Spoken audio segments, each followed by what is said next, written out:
Jornal da Mix, claro, do nosso quadro sobre Previdência, com a advogada especialista em Direito Previdenciário, a Válbia Garrote, tá? E hoje com um tema que talvez possa te interessar e muito. Sabe por quê? O que fazer quando um segurado não puder receber o seu benefício previdenciário? Aí tem que ter cuidado quem é que vai fazer isso, como fazer e por quê, em que condições isso pode acontecer, né, Válbia? Bom dia. Bom dia, Válbia. Bom dia, Marcos. Bom dia, Thaís. Bom dia, ouvintes da Rádio Mix. Vamos lá, vamos entender essa situação. Hoje, existem muitas fraudes, né, Marcos? A gente vê muito acontecer aí, muitas pessoas recebendo que não estão mais nem vivas, ou que estão vivas, mas que o filho que não vive bem com a mãe ou não vive bem com o pai vai lá e pega esse dinheiro, enfim. Então, assim, é um cuidado que precisa ter nesse momento. É o dinheiro que essa senhora ou esse senhor tem agora para viver. O que é que a gente orienta? Se você que está nos ouvindo e não pode, você é um aposentado, você é um pensionista, você não pode receber por alguma razão, viajei, estou doente, enfim, são várias as situações. O que deveria ser feito faz uma procuração, aí existe a procuração pública ou a particular. Normalmente, Marcos, a pública é para aquele que não é alfabetizado, então ele precisa ter essa procuração pública. E imaginemos que essa pessoa ela não está em condições para responder pelos atos da vida civil. Aí você faz uma curatela, nesse caso, para poder representar esse segurado. Então, assim, existem várias situações e, a depender da situação, a gente tem que tratar de uma forma diferente, Thaís. Mas, assim, é importante aqui, já pegando a tua deixa e já emendando numa outra possibilidade, qual é a dúvida maior das pessoas? Válbia, eu represento a minha mãe, mas eu agora estou precisando de um LOAS. E aí o LOAS, que é um benefício assistencial e não previdenciário, ele conta muito, Marcos, a renda per capita, ou seja, a renda por cabeça das pessoas que moram no mesmo teto, né? E aí, quando jogarem no computador, vai aparecer você responsável por alguém e com aquela renda. Exatamente. Então, isso é importante, que as pessoas têm sempre essa dúvida. Será que eu vou poder ter o meu benefício assistencial garantido uma vez que eu represento a minha mãe, por exemplo? É possível, sim, né? Desde que você demonstre que você é apenas um representante legal, e isso tem que estar documentado. Então, por isso que essa documentação precisa estar nos autos, seja do processo administrativo, judicial, enfim. E se antecipar, né? Para evitar que haja qualquer tipo de bloqueio, de um lado ou de outro, né? Exatamente. Ou essa pessoa impedida de receber o benefício, tendo ela direito, ou a mãe não poder mais receber porque é alguém que tem um LOAS, e aí fica solto isso. Então, é importante que isso esteja muito bem organizado, né, e documentado, isso lá no sistema do INSS ou no processo, de que forma isso vai ser conduzido, para que evite esse tipo de problema. Então, não exclui a possibilidade, se você é um representante legal ou procurador de algum beneficiário do INSS, não exclui a possibilidade de que você também possa vir a receber algum benefício em caso de necessidade de recorrer à Previdência. Isso, Thaís. Agora, vamos listar então aqui quais são as situações em que é possível cadastrar um representante legal perante o INSS, Válbia. Tá, vamos imaginar que essa pessoa adoeceu. Vamos imaginar que essa pessoa precisou ser internada, ou por uma doença, ou porque ela teve algum problema. A gente vê muito pessoas com dificuldade com o álcool e precisam estar internadas por mais tempo. Ou essa pessoa, infelizmente, precisou ser conduzida a uma penitenciária, vai ficar lá preso por um tempo, alguém precisa representá-lo para poder receber. Ou essa pessoa viajou fora do estado, fora do país. Então, assim, são N situações que podem existir aí. E cada situação com exigência de documentação diferente. Vou pegar a história lá não é uma história muito boa não, Marcos, mas eu vou usar aqui o presídio. Pega aí.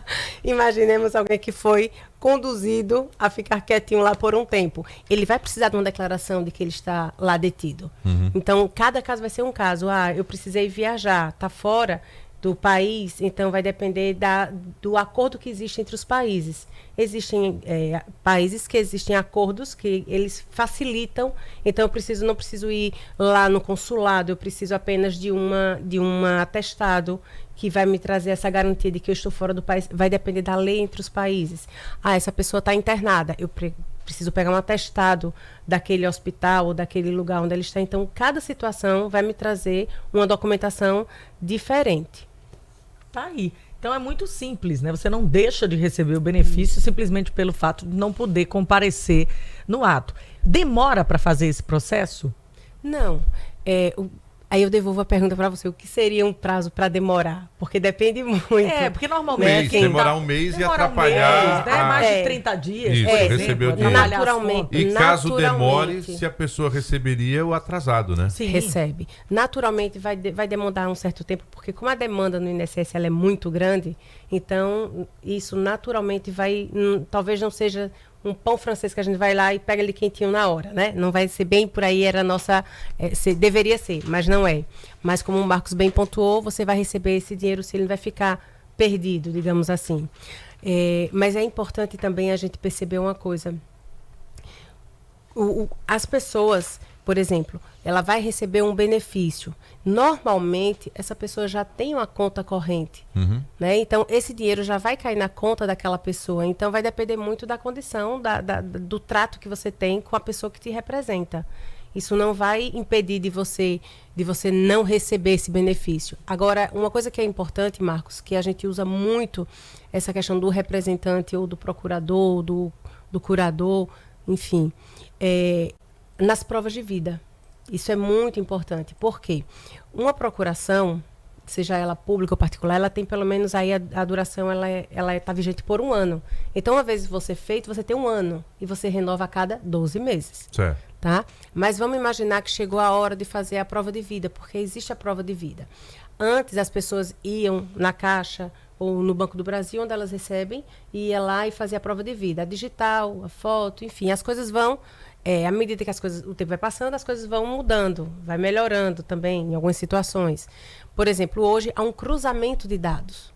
Então, se você tem um título de eleitor, funciona. Se você tem um cartão de vacina, você tá indo vacinar e tem um cartão SUS lá que está atestando isso.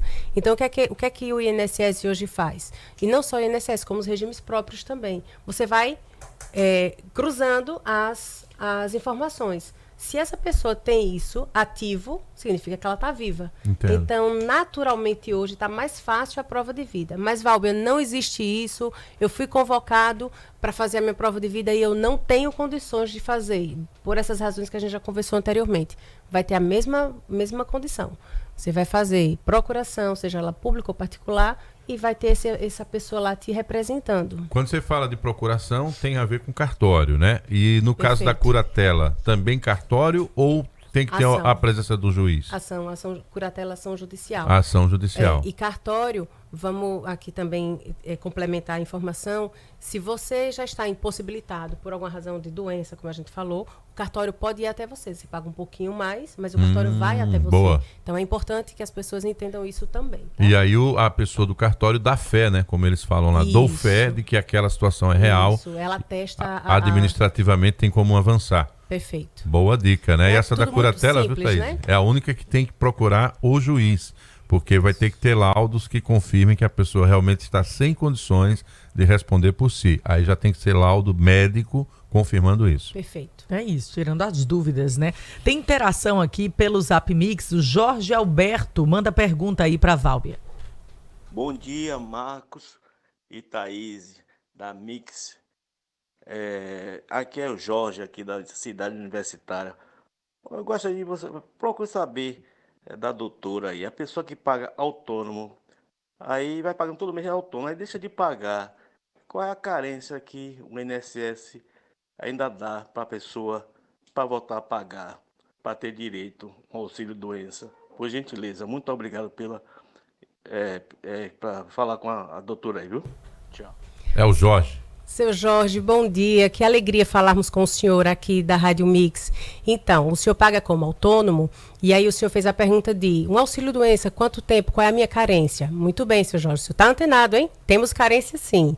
A carência, ela exige 12 meses. Mas aí, seu Jorge, eu vou dizer para o senhor... Não, ele falou pagamento de autônomo. Pagamento de autônomo. Então, ele está pagando autônomo, mas por alguma razão ele parou de pagar. E ele tem que ter 12 meses. Se ele completar 12 meses, vamos imaginar que seu Jorge pagou 12 meses e parou de pagar. Certo. Certo? Adoeceu. Seu Jorge está com a qualidade de segurado, está com a carência cumprida para pegar o benefício? Tá. Entendeu? Então, ele precisa pagar pelo menos 12 meses. Mas vamos imaginar, Thaís, que seu Jorge, ele estava pagando, não completou os 12 meses, mas ele sofreu um acidente. Aí, ainda assim, como é um acidente, um auxílio por acidente, você não precisa ter essa carência de 12 meses. Então, vamos lá. Eu estou pagando 12 meses, seu Jorge está pagando ali, pagou 12 meses ou pagou ali a quantidade de meses menos do que isso até. Ele vai ter uma carência mesmo assim de 12 meses para frente para voltar a pagar? Então, a carência, quando a gente fala de carência, é um requisito que precisa. É feito o plano de saúde. Eu preciso de uma carência de 2 anos para poder ter exame X. Então, eu preciso pagar 2 anos para poder ter direito àquele exame. A carência para o INSS é a mesma coisa. Quando ele fala 12 meses, eu preciso pagar os 12 meses, ele está correto, para ter direito a um auxílio-doença. Mas um auxílio-doença que não foi acidentário. Se seu Jorge está pagando e ele parou com menos de 12 meses, para a gente ter direito a essa carência, ele precisa estar vigente, ele precisa ter qualidade de segurado. Então, os 12 meses, eles são imprescindíveis. Agora, como eu falei, há um caso fortuito, força maior, ele se acidentou, mas ele estava pagando, ele ainda está com a qualidade, e inevitavelmente, se ele só tinha 2 meses, aí, baixando muito aí o período, se ele estava com auxílio, foi acidentário, aí ele vai poder ter esse direito, porque é acidentário. Mas quando não é acidentário, ele precisa cumprir os 12 meses de carência, sim. Aí, ó, tem que pagar os 12 meses. Mas tem que pagar, seu Jorge. Se após os 12 meses teve um problema, não conseguiu mais contribuir como autônomo, mesmo assim tem a carência ali que garante. Tem a qualidade de segurado. Qualidade de segurado. Aí garante a ele pagou. Quando a gente paga, a gente fica ainda mais, como ele é autônomo, 12 meses. Se ele fosse contribuinte individual, depois que para de pagar, 6 meses, ele tem qualidade. Então, vamos recapitular. Parei de pagar, ele tem 12 meses para frente, garantido pelo INSS. Individual, contribuinte individual, que é seu Jorge. Mas seu Jorge chegasse e dissesse assim, não, eu sou o contribuinte facultativo, que a gente já conversou aqui. Ele só tem direito, parou de pagar, ele só tem direito a qualquer benefício do INSS 6 meses para frente. Ou seja, menos 6 meses de um contribuinte individual. Certo? Correto. Essa é a qualidade de segurado. Muito bom. Faça como o seu Jorge, né? Interaja. E aí, na quarta-feira ou ao vivo, a gente já libera para ela a pergunta antes, para ela trazer a resposta. Você manda pelo 98170 9808. 98170 9808. A gente vai tentar articular para quarta-feira, a depender do material que eu mande para a Válbia, sobre os descontos que estão acontecendo na pensão de aposentados de associações que eles nunca se filiaram na vida. E aí aparece lá R$21, R$12, R$14, e a pessoa depois tem problema para bloquear isso, tem que procurar o PROCON, tem que entrar com pequenas ações e até ter ressarcimento do que foi descontado ilegalmente, tá? A gente vai reunir o material, passar para a Válbia. Se esse é o seu caso, fique atento, porque na quarta-feira a gente deve estar tratando desse tema, tá bom? Marcos, e só para dar uma palhinha, a gente faz o que a gente chama de repetição de indébito. Você vai buscar o que foi pago indevidamente e ainda tem juros aí, e a depender da ação, um dano moral também. Dano moral. E ainda tem detalhe, quando você desconta de pessoas que são incapazes, né? E aí, sem a pessoa nunca ter feito aquilo, deficientes, pessoas que ficaram sem as suas faculdades mentais, coisas do gênero, isso tudo tem agravantes. A gente deve estar abordando para a semana. Tem pego muita gente de surpresa. Pois eles inventam o nome de associações, isso está rendendo bilhões, né? O presidente de uma dessas associações foi flagrado pelo Metrópolis e ele ganhou no ano passado, até o ano passado, R$2.300.000 só de descontos ilegais com essas associações aí. Então vamos lá. 7h38, agradecendo o Válbia Garrote, advogado especialista em direito previdenciário. Só um especialista pode te orientar quando o assunto é direito previdenciário, tá?